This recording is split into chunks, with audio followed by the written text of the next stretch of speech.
Welcome back to Lisa Michelle Beyond the Scale. I just got back from the market. I've already eaten. I'll share that with you in a moment. But most importantly, I got this coffee. If you don't have coffee, do you know you will take somebody out?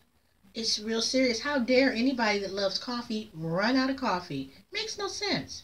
So I got the I'm not advertising, but I got Don Francisco. I don't need any other name brand coffee. I just need something that tastes good. It's butterscotch toffee. It's amazing. So, without further ado, I'm going to let you know what I had for my lovely Weight Watchers breakfast this morning. I said, let me get a little crafty this morning. I so love oatmeal. It's filling. It packs me up. Lasts for most of the morning into lunch. So what you do is you measure out. I didn't know any of this, what I'm going to tell you, because I was eating. You measure out a whole half a cup. It's a serving size, dry. It's right on the package, but no one reads it. Especially it was me. I made what I want, pour in there and add that water, and let's eat. Had big old giant bowl, but you put half a cup of the dried oats in the pot. I put a little bit of olive oil on the bottom of it, about a teaspoon of it, so it doesn't stick, so it's easy cleanup later, and 1 cup of water. Do you know that oatmeal pops up to a whole cup when you put it in the bowl? When you're first starting out on your journey, on your food eating journey to do better, it's not enough. And you look at that oatmeal like, I'm gonna die. Aha! But you know what? It's enough for me and I'm full. But I got real slick this time. I have some orange extract. I just put a very small dot into the water while it was cooking. Can't use too much of that stuff. It's very concentrated and it will taste like you don't want it. But I use orange extract, just a dot of it. Put in the water. When I put some cinnamon in the water too, because I like flavor. You have to have flavors. Food need to be fancy. Then I said, wow, you got some chocolate chips in the pantry. I measured those out. Don't ask me how many points it is. I'll find out later. You're supposed to be pre-tracking. That's the whole key to all of this. You're not supposed to track as you go along after you done already ate the food. That's how you get caught up. Lord knows you do. But I measured it at least. Serving size was a tablespoon. I measured a whole tablespoon of chocolate chips. Has orange extract in there, and I had a whole banana. Bananas are free. Vegetables and fruit are free. I had the most amazing hint of orange chocolate banana oatmeal that you ever want to have. And you know, I love me some butter, but I've gotten smart with that too. 1 regular tablespoon of butter. You know how many points that is? 5 points. I said, I'm not paying for that.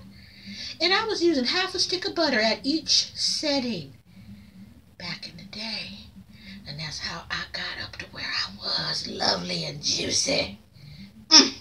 Now I can't believe it's not butter spray. It's 0 calories per spray. I love butter, and you know what? I just need the flavor of it because, once again, that childhood will creep up on you. Your mama use a whole bunch of butter, and you're cooking with this butter. Your mouth wants the butter. I love it. It's just not good for you. It's artery clogging. So we need to kind of lay low on that. That's why it's so high in points on this program, because it's a saturated fat. But you can use healthy oils and add them into your diet. It's olive oil, avocado oil, flaxseed oil. There's so many oils out there. You cook with coconut oil. It's really good. So I had that, and I had Nature's Harvest wheat bread. You can have 2 whole slices of that. And I do believe it's 3 points, which is worth it, because I like me some toast with my oatmeal. Because once again, Mama used to give us hot butter toast with our hot buttered oatmeal, and it was good. Childhood has a big factor on how you eat as an adult. The things that they set up for you when you're little, you're going to continue them up into your adulthood. You have memories, and they're all associated with food and eating. My mom, she cooked for the most part when we were young. That wore off. But my father, he worked for a big company. She was a school teacher. He made steak, I promise you, every night of the week. I said, I'm not eating no more steak. I don't buy steak today. It's too thick. You're steady chewing. I don't like it. All you steak lovers out there, enjoy. It's just not good. So, the memories are flooding in as we speak. My God. Oh, then he made us sit at the table and eat the nasty liver and onions. You know how nasty that is? You don't give kids liver and onions. You're wasting your good hard-earned money feeding it to them.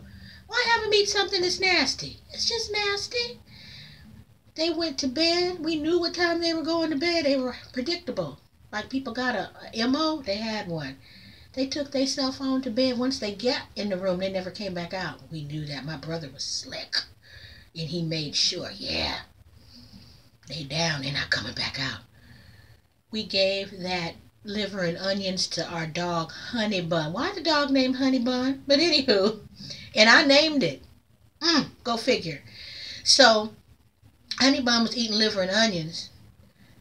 My brother, so nice, sweet to me. We had peanut butter and jelly for dinner. He said, you're not going to go to bed hungry, but we're not eating that. What's wrong with them? It's not nasty. We didn't eat that. So we were in the kitchen, happy, with our apricot jelly and chunky peanut butter and bread. We were eating like kings and queens, and we are. And my mother, for birthdays, we'd eat birthday pancakes. She put candles in our pancakes for however age we were. I was always licking my tongue out at my brother because I had more candles. My birthday came first. It's on September 10th. So I'd have more candles in my cake. The one that wasn't their birthday, they'd get one little candle on there.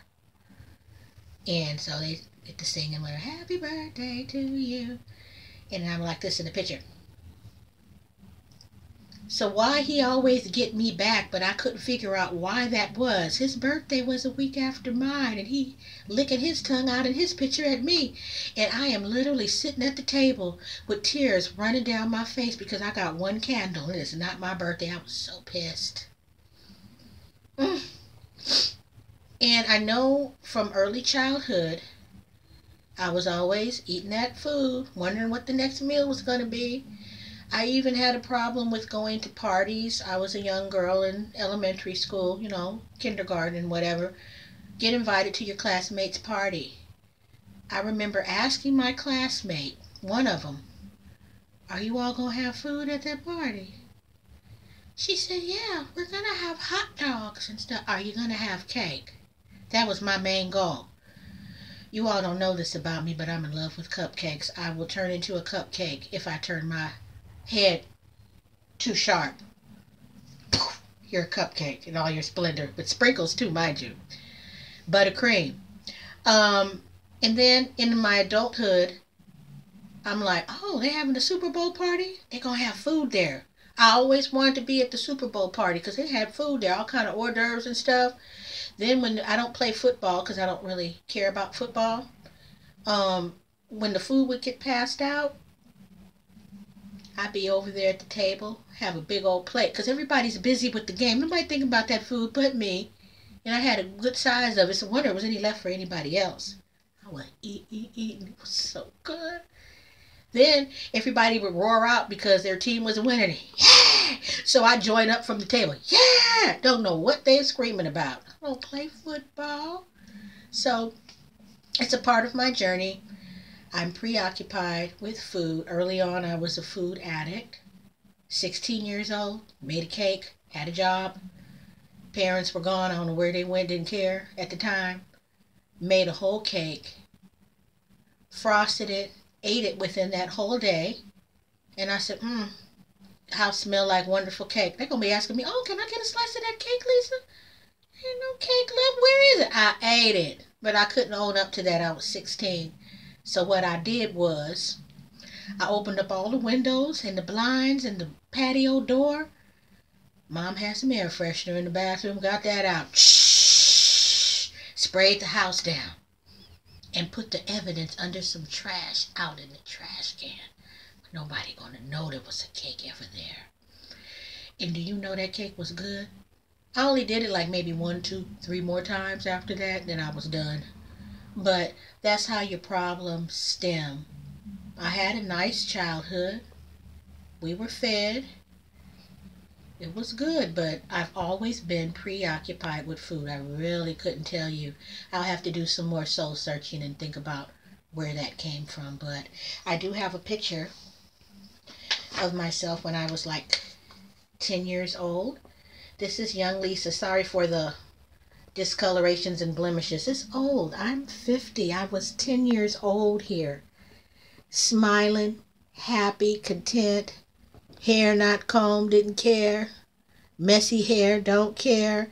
Oh, I was happy and I liked to eat. I was always wanting to eat. And mind you, right now today I can say I still have that in me, but it's not my addiction, my food addiction. It's not a part of I'm hungry. It's a part that I want to keep reliving the flavor of that food over and over again. Like maybe somebody that's on drugs, they want to get that first high that they had, can't never quite achieve it. But with food, it's just a bit different. The minute you taste that first bite, you find yourself eating really fast. Like I said in the previous video, that you have to stop. I have to do this every time I eat and slow down and think about what you're eating. It really helps to chew your food about good 10 times or until it's all the way out of your mouth. Rinse your mouth with some water or some other liquid that you're drinking, but don't shovel it in so fast. Your body, your mind, and everything needs to have time to register. You need to have time to register that you're hungry. So take time to chew. Take time to chew your food.